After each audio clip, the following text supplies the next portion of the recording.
Você já parou para pensar o porquê o gelo congela mais rápido do que uma sobremesa colocada no congelador ao mesmo tempo? A resposta é que as diferenças das soluções químicas possibilitam uma temperatura de congelamento maior para a solução mais concentrada. Essa aplicação real da física e química é realizada por meio do conhecimento das propriedades coligativas. Deste modo, relacionamos que as propriedades coligativas são os estudos das variações nas propriedades físicas do solvente quando adicionado um soluto não volátil. Uma coisa importante é que essas propriedades, seja lá qual elas forem, elas dependem apenas do número de partículas do soluto ali dissolvido, independente da sua natureza. Esses efeitos coligativos são estudados de 4 formas. São eles a tonoscopia, ebullioscopia, crioscopia e homoscopia. Olá a todos, sou Tatiane e hoje irei fazer o experimento de tonoscopia com vocês.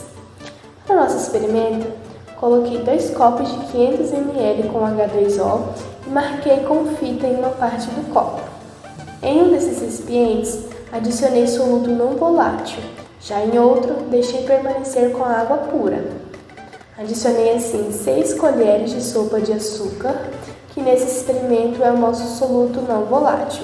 Misturei muito bem o H2O e a sacarose e durante a mistura é perceptível a água se tornando mais densa. Enquanto vou mexendo, vou falar com vocês sobre a tonoscopia. A tonoscopia estuda a diminuição da pressão máxima de vapor de um solvente que possui soluto não volátil dissolvido. Mas Tati, o que é um soluto não volátil? É aquilo que não se dissocia na solução.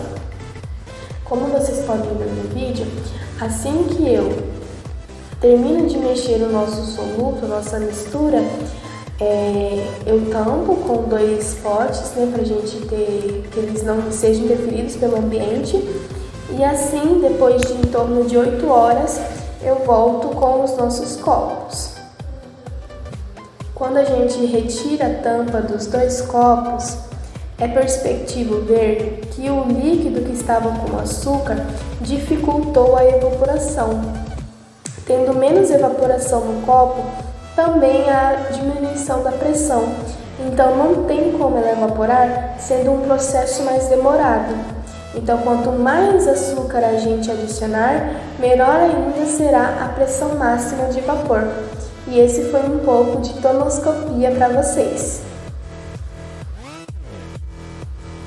Dando continuidade, quando falamos de ebullioscopia, dizemos sobre o ponto de ebulição, o qual vou explicar mais um pouco para vocês.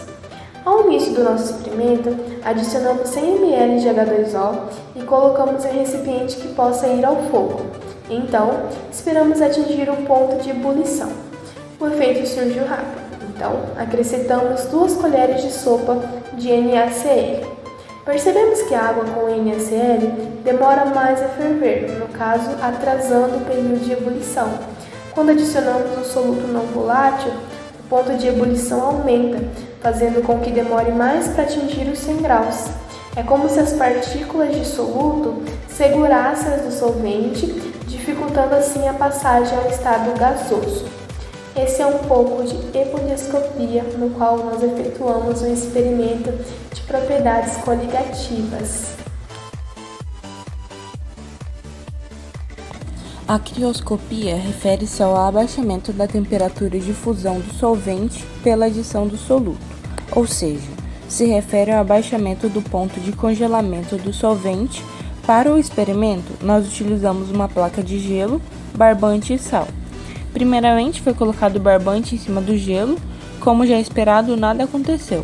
Portanto, quando adicionado o sal em cima do barbante, em outras palavras, o soluto foi colocado no solvente, a temperatura de congelamento foi reduzida.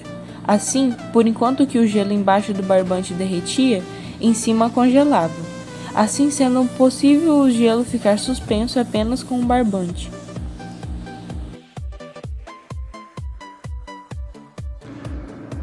Olá, me chamo Leonardo Talal, sou da turma do 3º ano A e vou apresentar um experimento sobre osmoscopia, realizado juntamente com Heloísa Guiar e Tatiana Stevanelli, também do 3º ano A. A priori, destacamos que a osmoscopia se refere ao estudo da pressão osmótica de uma solução, ou seja, da pressão exercida pelo meio hipertônico, o meio mais concentrado, contra o meio hipotônico, o meio menos concentrado. Primeiramente, começamos o processo de montagem para a realização do experimento. Com o uso de um estilete, fizemos 2 orifícios de mesmo tamanho e nas mesmas alturas em 2 garrafas de plástico. Cortamos um pedaço de mangueira e colocamos na garrafa, colando-o na mesma.